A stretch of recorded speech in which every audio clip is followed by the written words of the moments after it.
pour lesquelles le Messie a souffert. Et les chiffres, les jours, les dates qui sont rattachées à toutes ces souffrances, Satan va te faire souffrir à travers des fausses doctrines.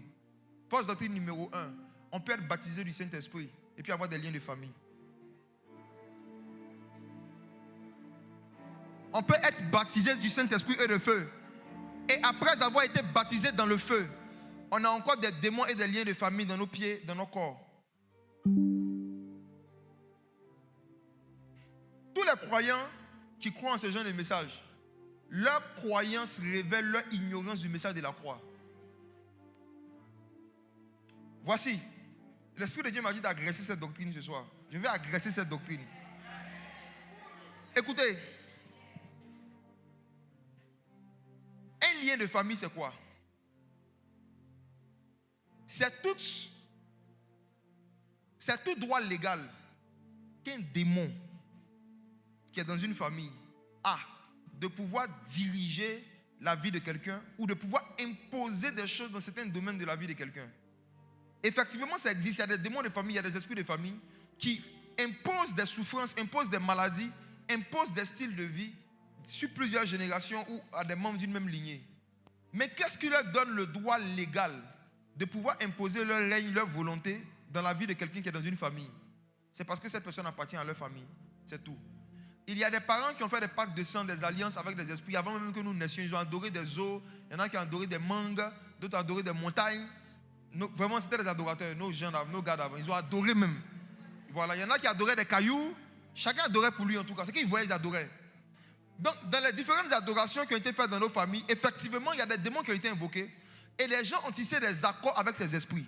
Et là, on livrait les descendants de leur famille.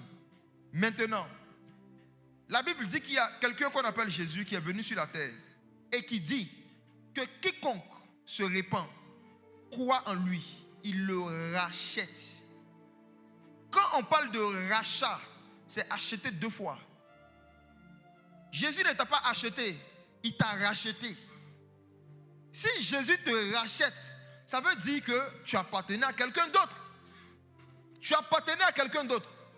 Et pour pouvoir lui avoir tous les droits sur ta vie, il a dû te racheter. Et quand on parle de racheter quelque chose, je prends le cas des téléphones, on va bien comprendre. Alors, il y a un endroit ici qu'on appelle le black. On peut aller racheter des téléphones, n'est-ce pas? Si tu viens dire que tu veux racheter un téléphone, tu es en train d'admettre que ce téléphone-là, il y a quelqu'un d'autre qui l'avait utilisé. Il y a quelqu'un d'autre qui avait tous les mots de passe. Il y a quelqu'un d'autre qui avait tous les accès.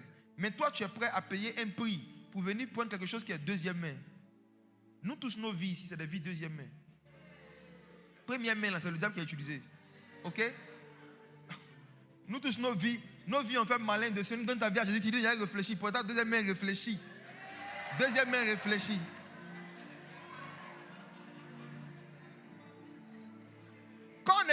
Quand on venait d'arriver sur la terre, le premier qui nous a utilisé, qui nous a manipulé, qui nous a utilisé, c'est Satan. On était des Bescla, des Motorola, on était des n'importe quoi. Il y en a, si Dieu vous montre votre aspect dans le monde spirituel, vos écrins étaient bleus. Jésus est venu au black. Il a dit qu'il ne veut pas d'un nouveau téléphone, il veut la seconde main là. Il est venu sur le marché des âmes. Jésus vient sur le marché des âmes. Il regarde les âmes. Et puis il dit qu'il ne veut pas les nouvelles âmes. Il veut les âmes qui ont déjà été utilisées, abîmées. C'est ce qu'il veut. Et on demande le prix, c'est quoi?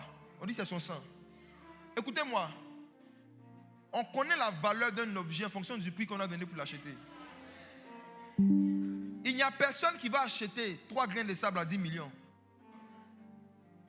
Si on te dit que cet appareil, même si tu ne le connais pas, mais quand on te dit ça, ça a coûté 20 millions, ta réaction c'est que waouh, ça doit sûrement avoir beaucoup de valeur. On se fait une idée de la valeur d'un objet en fonction du prix qu'on paye pour l'acheter ou pour le racheter. Maintenant, imaginez-vous, si pour nous racheter, ça veut dire, si pour acheter quelque chose qui était deuxième main habillé, il fallait le sang de Jésus, quel était notre prix originel?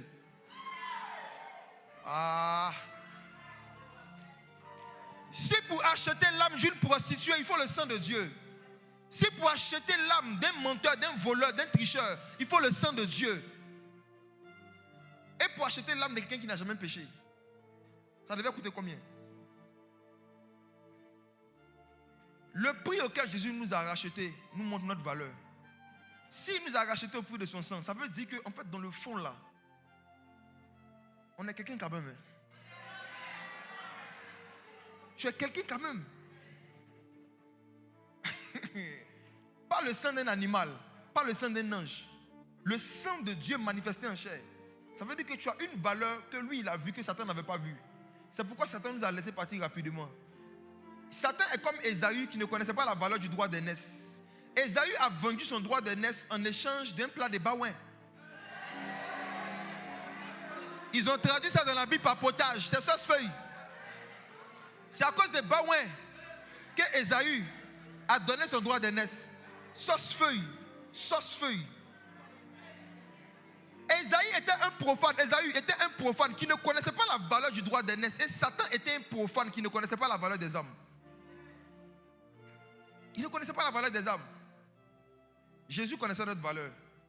Il est venu, il a donné son sang, il nous a rachetés. On veut dire que tu n'appartiens plus dans le monde spirituel, tu n'appartiens plus à la famille dans laquelle tu étais avant que Jésus ne te rachète. Donc une fois que tu rachètes un téléphone, ce téléphone n'a plus de lien avec son ancien propriétaire. Une fois qu'un téléphone est racheté, il n'a plus de lien avec l'ancien propriétaire. Si l'ancien propriétaire veut avoir accès au téléphone, il doit demander la permission au nouveau propriétaire.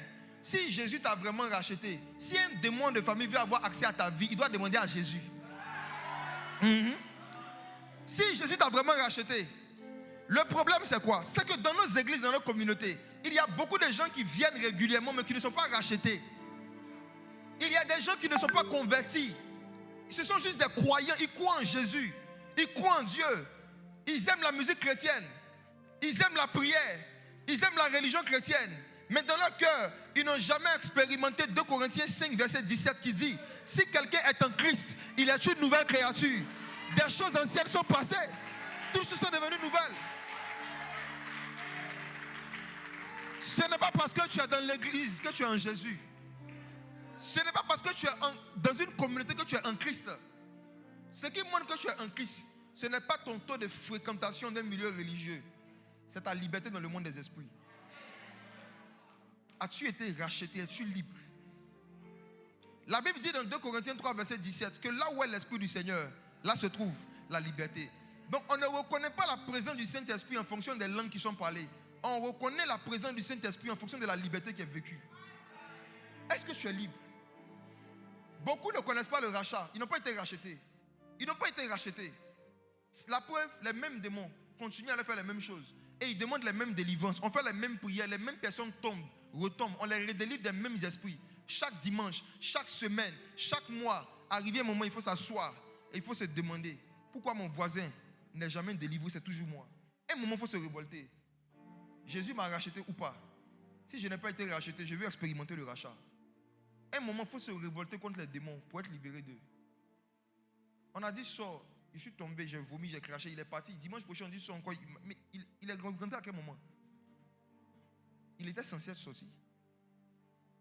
Le jeu auquel on joue dans certaines églises par rapport aux liens de famille, c'est que les gens ne se rendent pas compte. Mais c'est les mêmes liens, les mêmes noms, les mêmes esprits, les mêmes liens qui coupent, qui recoupent, qui coupent, qui recoupent, qui brisent, qui rebrisent, qui brisent et qui rebrisent. Arrivé un moment, il faut s'asseoir. Il faut se poser des questions. Il faut te demander entre toi et le fou de Gadara qui était plus possédé. Le fou de Gadara avait tellement de démons qu'il ne pouvait pas donner exactement à Jésus le nombre de démons qui étaient dans son corps. Jésus a demandé: vous êtes combien? Il dit: légion, car nous sommes plusieurs. Il dit: quel est ton nom? Il dit: non, je ne vais pas dire ton nom parce que c'est terre. Légion, à l'époque, c'était une unité de l'armée romaine qui avait au moins 2000, 3000 soldats. Un homme avait plus de 2000 esprits, 2000 démons dans son corps. Esprit qui est dans sa famille, esprit de la famille du voisin, esprit des familles des gens, tous les esprits de toute la ville étaient dans son corps. Mais lorsqu'il a croisé le Rédempteur, celui qui rachète, quand il a croisé Jésus, quand il a croisé le vrai Jésus de la Bible, le Jésus des apôtres, le Rédempteur, celui qui rachète un esclave, quand il a croisé, sa délivrance n'a pas pris 3 jours. 3000 démons ont été chassés en 3 minutes. Maintenant, toi, tu as combien d'esprits? Tu as combien d'esprits? Et on fait la délivrance dans différentes églises évangéliques. À un moment, il faut arrêter ce jeu. Le fou des Gadara regarde certaines personnes, il est étonné.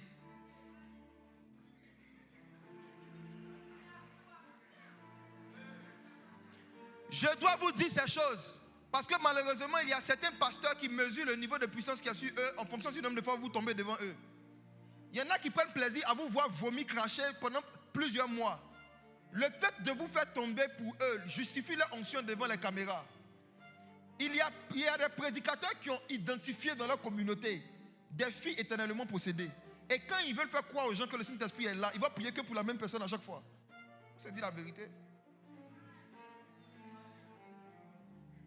Jésus est en train de revenir. Et malheureusement, dans sa propre maison, ceux qui sont déjà rentrés, beaucoup ne sont pas encore libres. Et ceux qui sont dehors.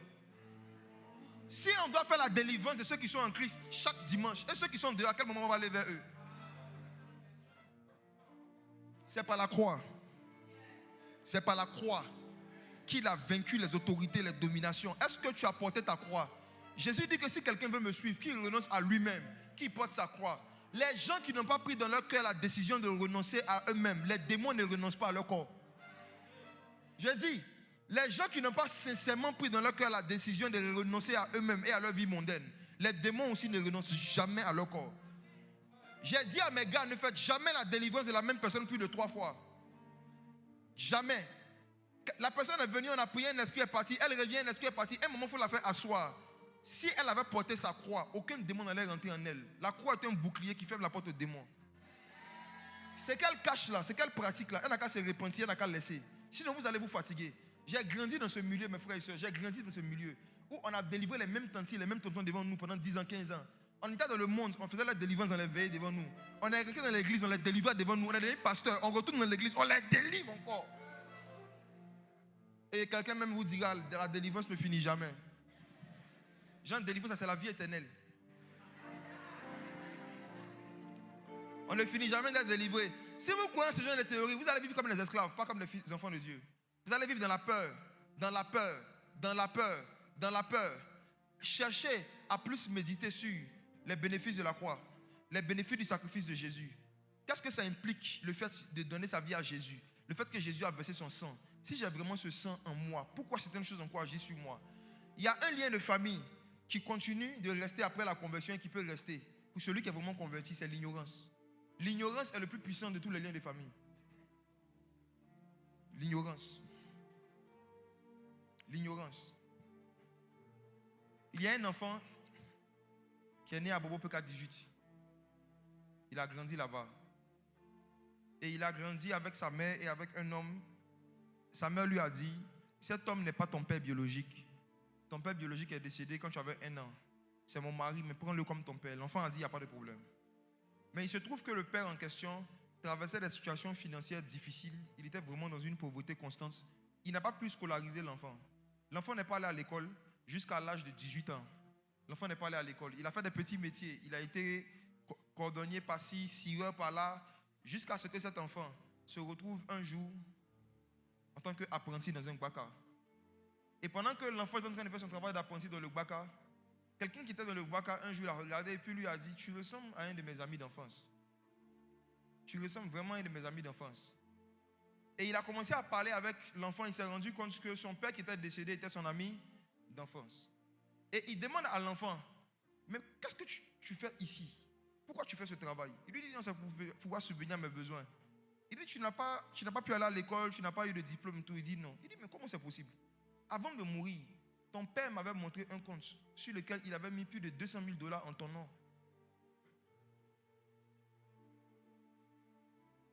Le monsieur va fouiller dans ses archives, il prend l'enfant et effectivement, il lui montre la photo du compte que son père lui avait montré. En fait, l'enfant, il y avait un compte quelque part qui lui appartenait de 200 000 $. Le compte était où? Aux États-Unis. Son père avait donné l'information à sa mère. Et c'est juste que sa mère avait oublié. Suivez bien mon histoire. Sa mère avait oublié. L'enfant rentre à la maison, il appelle sa mère, il dit, maman, est-ce que papa, avant de mourir, t'avait parlé une fois d'un compte qu'il avait ouvert aux États-Unis et tout? Elle dit, oui. Il lui demande, est-ce que tu as les papiers du compte, les accès? Elle dit, ça doit être quelque part dans ses affaires. La maman va fouiller, effectivement. Elle retrouve les papiers. Tous les accès. L'enfant avait 200 000 francs, 200 000 dollars en son nom qui existait aux États-Unis. Il est en train de souffrir toute sa vie à Bobo. Qu'est-ce qu'il a fait souffrir? Ce n'est pas l'absence de richesse, c'est l'ignorance de son héritage. L'ignorance de son héritage. L'ignorance de son héritage. Celui qui ne connaît pas l'héritage que la croix de Christ et le sang de Jésus lui a donné va vivre comme un esclave des démons et des liens des familles toute sa vie.